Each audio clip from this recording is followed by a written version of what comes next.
Olá, tudo bem? O nosso entrevistado de hoje teve mais de 50 mil votos e está no seu terceiro mandato consecutivo. O meu entrevistado é o deputado estadual Fabrício Falcão. Deputado, bem-vindo ao nosso programa Projeto de Lei. É um prazer enorme tê-lo aqui. Prazer, Fernanda. Para mim, satisfação estar aqui na TV Assembleia, essa televisão do povo da Bahia. Para mim, satisfação estar aqui contigo e com toda essa equipe maravilhosa da Fundação Paulo Jacques e da TV Assembleia. Deputado, para a gente iniciar a nossa entrevista, eu gostaria de falar a respeito da pandemia, né? Deputado, como foi esse período de ficar longe do parlamento, longe do plenário da casa, das discussões políticas? Conta um pouco para a gente. Primeiro, eu quero, Fernanda, dar meu sentimento de dor por quase 600 mil brasileiros e brasileiras que estão enlutados por terem perdido suas famílias. É uma coisa pesada, triste, que eu mesmo perdi muitos amigos queridos, amigos jovens que poderiam viver muitos anos. Então, primeiro eu quero lutar com eles, né, nessa dor que é perder amigos e parentes. A pandemia, ela é a maior crise sanitária desde 1918, que foi a crise gerada pela chamada gripe espanhola, que na verdade começou ali, veio dos Estados Unidos o vírus e acabou ceifando entre 50 e 100 milhões de pessoas, inclusive o presidente da República do Brasil. Então, é uma coisa grave. O pior da pandemia, além da perda de entes queridos, é você ficar longe de pessoas. Você ter que não aglomerar, porque político gosta de gente. Eu mesmo amo pessoas, eu amo gente. Então, o mais difícil foi ter que ficar em casa, ter que participar de sessões remotas de dentro de casa, o convívio. Porque o ser humano, ele nasceu para viver de forma social. O ser humano, ele é um animal social. Quando o homem deixou de ser nômade e criou as primeiras civilizações, foi quando um homem se juntou a outro e ali foi constituindo as primeiras vilas que viraram cidades, que viraram estados, que viraram nações. Então o ser humano nasceu para conviver com o outro. E a pandemia nos fez nos fecharmos. Isso, inclusive, criou crises de ansiedade, de doenças psiquiátricas, psicológicas. E a pandemia não só afetou a vida das pessoas, como a economia, como também a saúde mental. Mesmo hoje que estamos passando já para o finalzinho dela, ainda teremos muitos transtornos pós-pandemia que a gente verá que serão muito graves ainda. Deputado, a gente estava conversando antes ali nos bastidores, o senhor falando da importância do parlamentar visitar suas bases, né?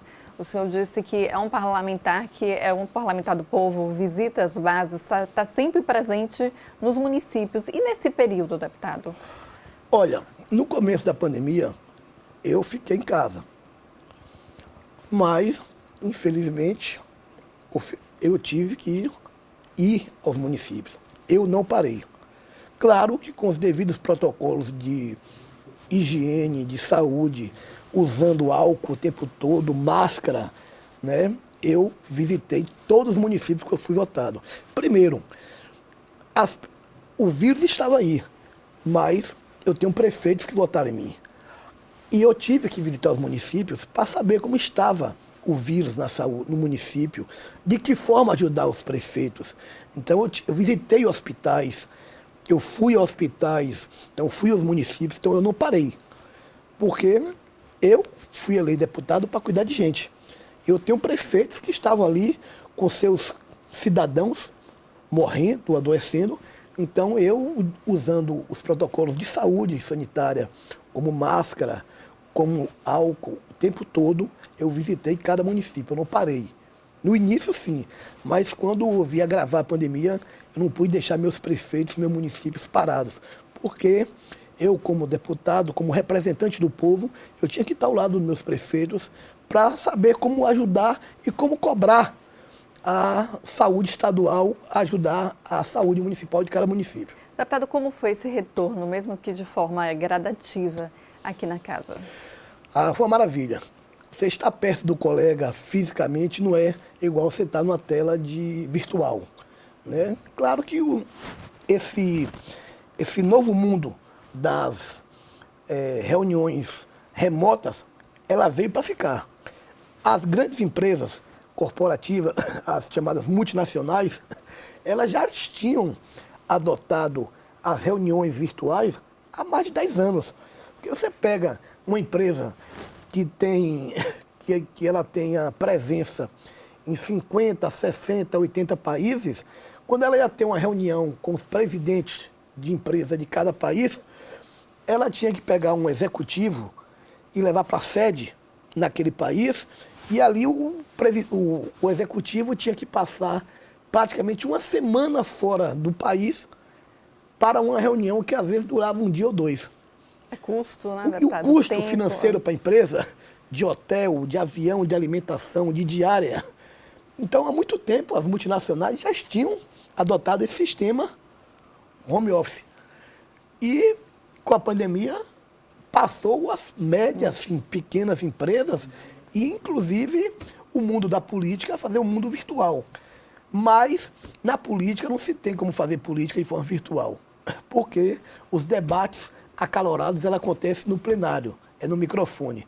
Então, eu estou feliz de estar podendo estar aqui no parlamento, porque o debate presencial é mais gostoso. Para a gente também, entrevista presencial é bem diferente, viu, deputado? Eu fiz muitas lives durante a pandemia, mas realmente... Mas não é igual o contato... Não é igual, é diferente, é totalmente diferente. Deputado, vamos falar a respeito de projetos, né? Aqui no parlamento o senhor está no seu terceiro mandato consecutivo e vários parlamentares sempre dizem que se vota mais projeto do executivo do que do próprio legislativo. Mas o senhor tem vários projetos já aprovados aqui na casa, né, deputado? Os colegas criticam que se vota mais projeto de deputado do que de executivo, do que do deputado, mas uma verdade mas o executivo, o nome já fala, executar. É quem toca o Estado da Bahia, é o governo do Estado. Nós não temos orçamento.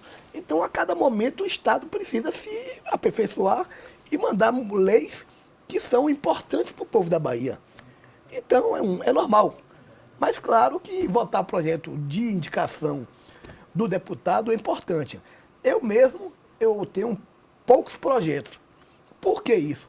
Porque eu não vou votar projeto para criar o Dia Mundial da Lua.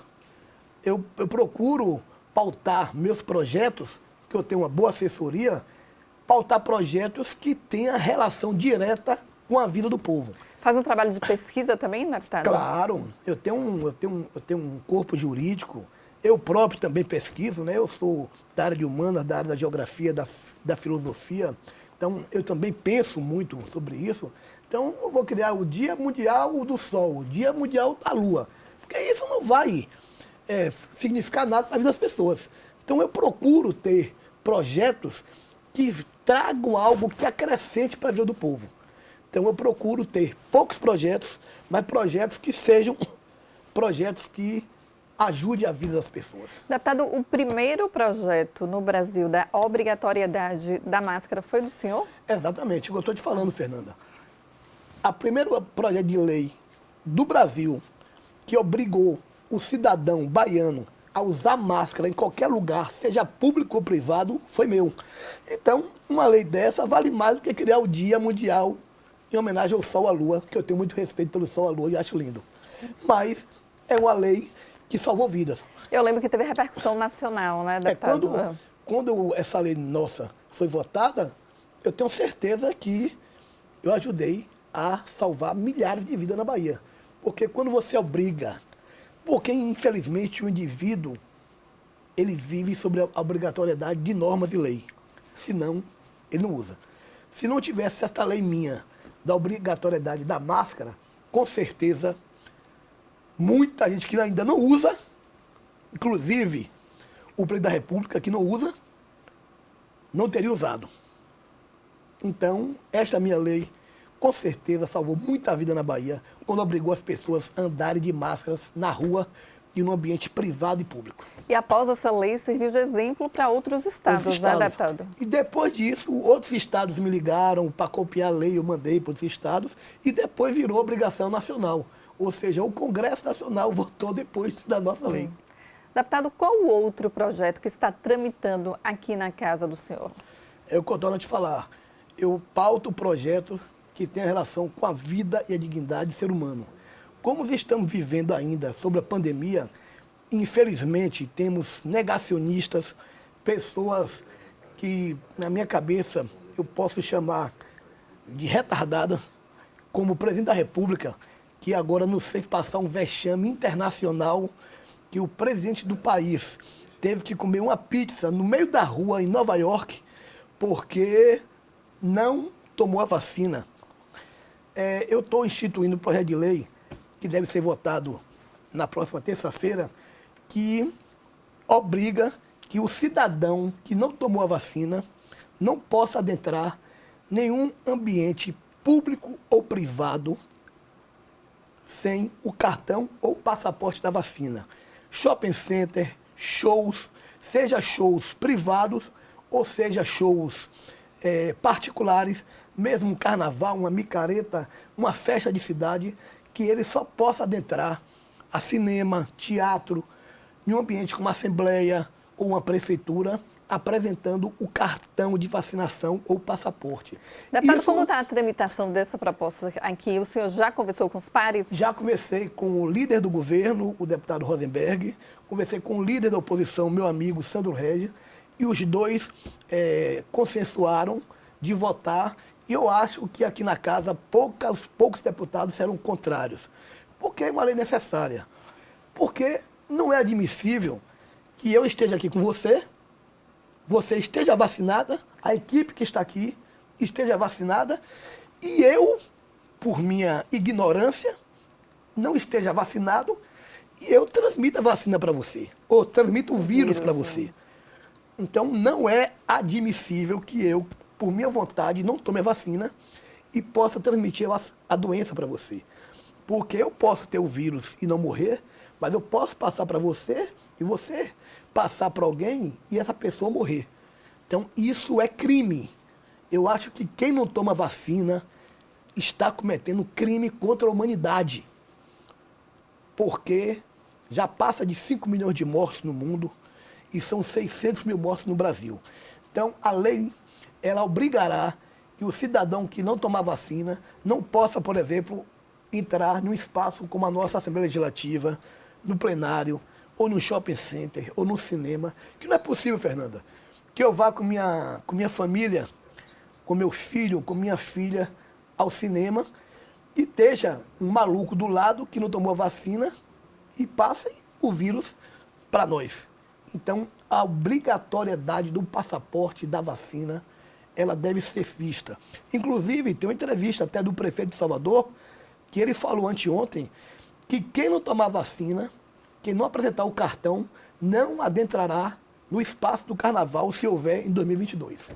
Agora, como será feita essa fiscalização? O que diz o projeto de lei do senhor? Não. Porque alguns estabelecimentos que não cumprirem e não solicitarem o cartão. Não, isso aí vai ser normatizado, né? Mas, por exemplo, quando você hoje vai entrar no shopping center ou numa loja, você não é obrigado a estar de máscara? Lógico. Você não é obrigado a passar álcool na mão? Da mesma forma que você usa a máscara, você vai puxar o seu cartãozinho, que o meu está aqui, puxar o seu cartão, mostrar e você entra no ambiente. Verdade. E aí vai ter punição para o estabelecimento que não cumprir essa regra. Qual será a punição, deputado? Não, isso aí vai ser trabalhado, né? avaliado ainda até terça-feira. Ok. A gente vai para um breve intervalo e voltamos já já.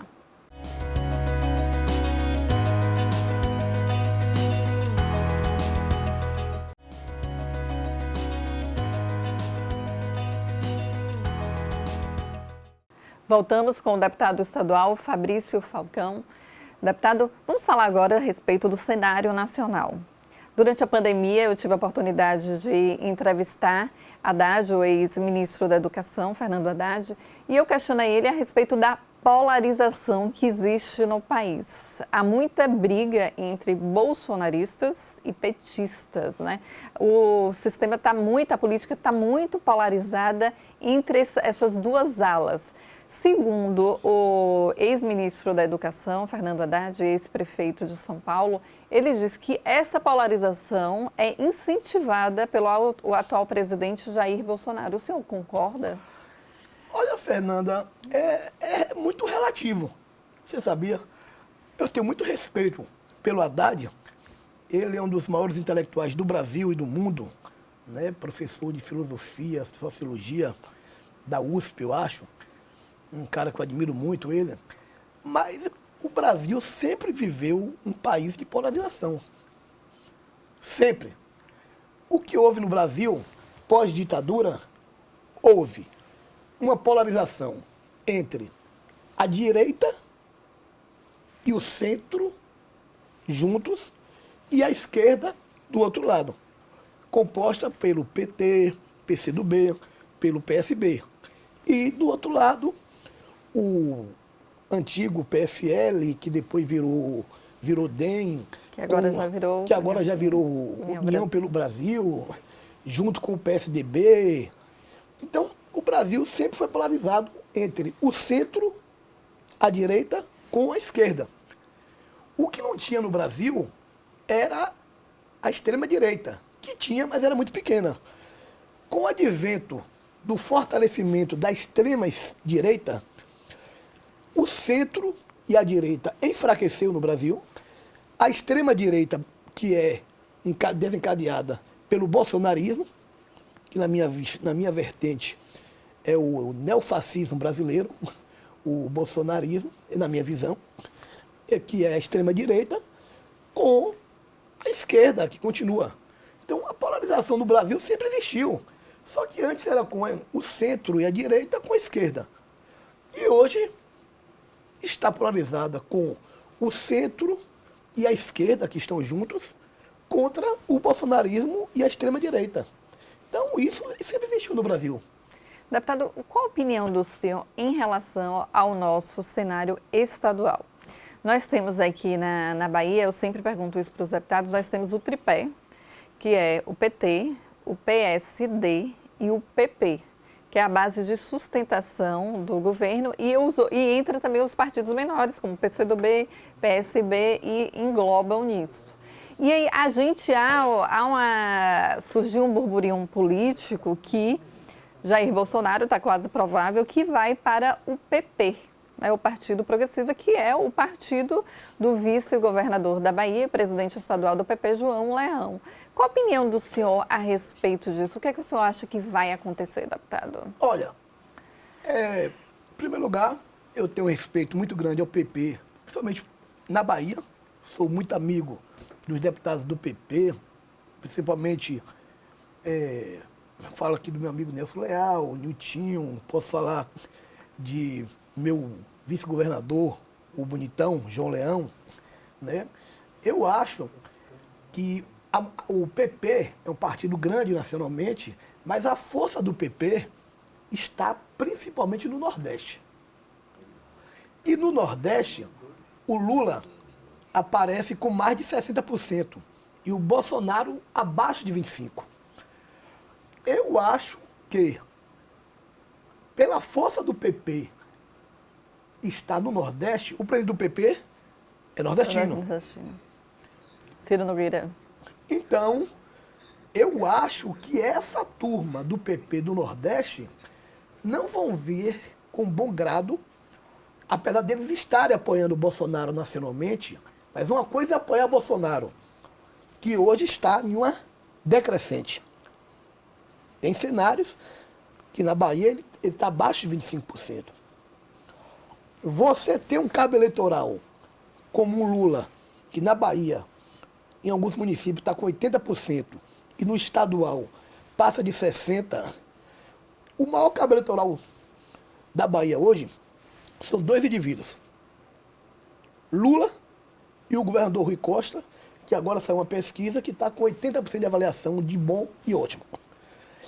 Quem vai querer estar no palanque de um presidente da República com 23% da Bahia? Eu não iria querer. Não iria querer. Primeiro por questão ideológica, eu jamais iria apoiar Bolsonaro, claro. Mas eu acho que pode ser que a maioria do PP não queira. Pode ser que uma parte queira, mas eu acho que no final o Bolsonaro não vai para o PP. Você acha que não, deputado? Não. Acho que no final o PP não irá querer um presidente. Bolsonaro hoje não está com a popularidade que está. Está em queda. O povo brasileiro está passando fome, menina. O gás de cozinha está a 110, 120 reais. A gasolina está absurda. A gasolina pode bater a 10 reais até o final do ano. Teve uma reunião da OPEP anteontem. A OPEP decidiu diminuir a produção de petróleo para aumentar o preço do petróleo. E como o nosso petróleo está baseado no dólar, aqui pode bater a 10 reais o de gasolina. É 33%. Olha, Bolsonaro conseguiu uma coisa que é inacreditável. Bolsonaro conseguiu desempregar o desempregado. Porque o que é o motorista de aplicativo de carro? O motorista de aplicativo de carro, ele é o cidadão que estava desempregado e foi para o aplicativo de carro como meio de sobrevivência. E 33% dos trabalhadores de aplicativo de carro pararam de trabalhar. Por quê? Com o preço da gasolina não está compensando. Então, ele é tão ruim, esse presidente, que ele conseguiu tornar o desempregado, mais uma vez desempregado. Então, quem quer estar com um indivíduo desse em seu partido? E em relação aos aplicativos, os motoristas de aplicativo, deputado, eu pego muito, né? E aí eu estava conversando com um motorista e questionei justamente isso. Eu falei, e como é que está acontecendo para você? Como é que está sendo com esse elevado preço da gasolina? Eu falei, o aplicativo diminuiu a porcentagem? Não, porque o aplicativo cobra 20% a 25% do que eles ganham. É de 18% a 25%. É 18% a 25%, né? Ele disse. E ele disse que não diminuiu. Não. E não tem previsão que diminua, ou seja, uma gasolina R$10, como é que vai acontecer? O aplicativo não só não diminuiu a cobrança do valor, como não aumentou a tarifa. Ou seja, o indivíduo, eu também, é verdade, apesar de eu ter carro, mas quando eu saio, por exemplo, para ir para um restaurante que eu vou consumir bebida alcoólica, eu uso aplicativo. Aí eu vou de aplicativo, seja qual for. Então eu peço aplicativo. E eu converso muito com eles. Tem deles que falam que tem mês que eles não conseguem tirar R$500 líquido. E ali você tem ainda não só o combustível, mas tem o pneu que desgasta, a depreciação do veículo, a manutenção, e o cara sobrar líquido R$500, o cara não sobrevive, então eles estão saindo fora. Então a rejeição ao Bolsonaro está muito grande. Então, por isso que eu acho que o PP pode não ir. E aqui na Bahia, eu acho que aqui na Bahia, pelo que eu conheço do PP na Bahia, pode ser que se Bolsonaro for, eu não estou falando pelo PP, porque eu sou do PCdoB. Eu tenho muito carinho, né, pelos dirigentes do PP, como o Leão, o Jabes Ribeiro, que para mim é um grande intelectual, por exemplo.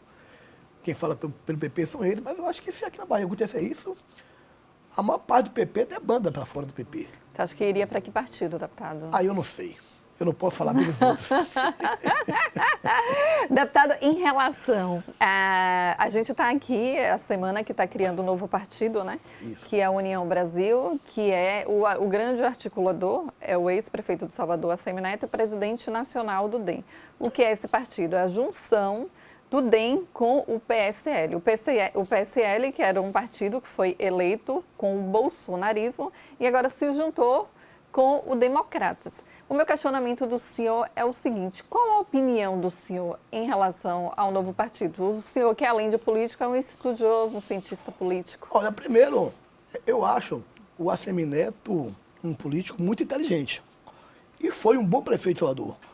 Eu costumo dizer que política não se faz com o fígado, né? Ele foi um bom prefeito.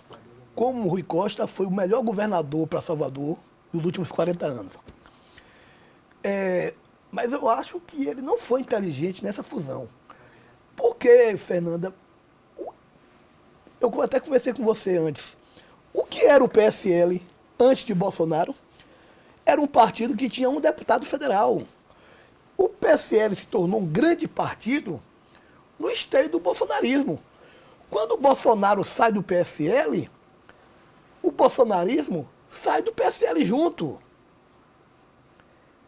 Então, o PSL foi de um deputado, eu acho que para 50, se eu não me engano. O PT, eu acho que elegeu 52 e o PSL 50. Acho que foi isso. Quando 52. Quando o PSL sai, Bolsonaro sai do PSL, os deputados bolsonaristas que estavam no PSL, a maioria vão sair junto com eles. Então, eu não sei o que o PSL vai somar. A fusão com o DEM. Pode ser que some o fundo partidário que ainda mantém. Mas em termos de eleitorado, o eleitorado do PSL era um eleitorado de um deputado, gente. Bolsonaro, ele foi um deputado do PP, a vida toda, quase. Mas quando ele veio para o PSL, ele transformou o PSL numa máquina de votos. Mas quando ele sai do PSL, o PSL esvazia. Então eu não sei qual voto o PSL vai acrescentar ao DEM. Eu não sei. Não, e eu entrevistei um deputado federal. Eu falo, hoje mesmo eu vi a entrevista de um deputado, e eu conversando com alguns deputados federais, diversos deputados do PSL já saíram já do PSL. O PSL vai esvaziar. Então, o que é que levou? Nada. Porque quando o Bolsonaro decide ser do PSL, o voto do PSL, que era o voto em Bolsonaro, sai junto com ele. Então, eu acho que não acrescenta a nada isto. Eu estava conversando com um deputado federal do PSL ontem, um deputado federal, Coronel Tadeu, ele me concedeu uma entrevista. Eu vi. E, o senhor viu? E ele disse o seguinte, no site, não foi? No seu site. E ele disse o seguinte, que a expectativa era formar uma bancada maior que o PT, que ele acha que não vai acontecer, porque a debandada desses 30 bolsonaristas, né, vai realmente, esses 30 bolsonaristas vão sair. O meu questionamento, deputado, o nosso tempo está se esgotando, é o seguinte, a gente vê para o cenário nacional, na disputa do governo do Estado entre Jacques Wagner e a ACM Neto. A ACM Neto, ele está cada vez mais quer dizer, ele não se vincula a Bolsonaro, não se vincula a ninguém nacionalmente. E o senhor acha que essa polarização nacional terá essa polarização aqui no estado da Bahia? Terá? Aqui na Bahia, o problema do ex-prefeito ACM Neto é que ele será um candidato a governador sem presidente. O que vai acontecer na Bahia... A Bahia, eu te lembro, nunca houve segundo turno.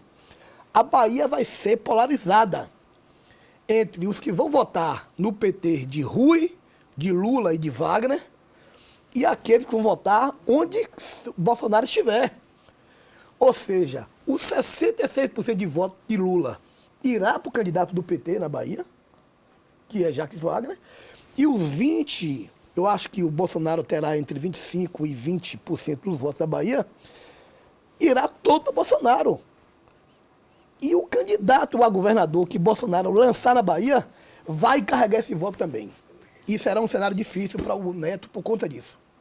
Obrigada, deputado. Infelizmente, o nosso tempo acabou. Eu ficaria horas aqui conversando com o senhor, porque o senhor, além de um político, é um cientista político. E eu te agradeço pela presença aqui no nosso programa Projeto de Lei. Agradeço a você, parabéns por ser essa profissional tão maravilhosa. Não é à toa que está aqui na casa há tanto tempo.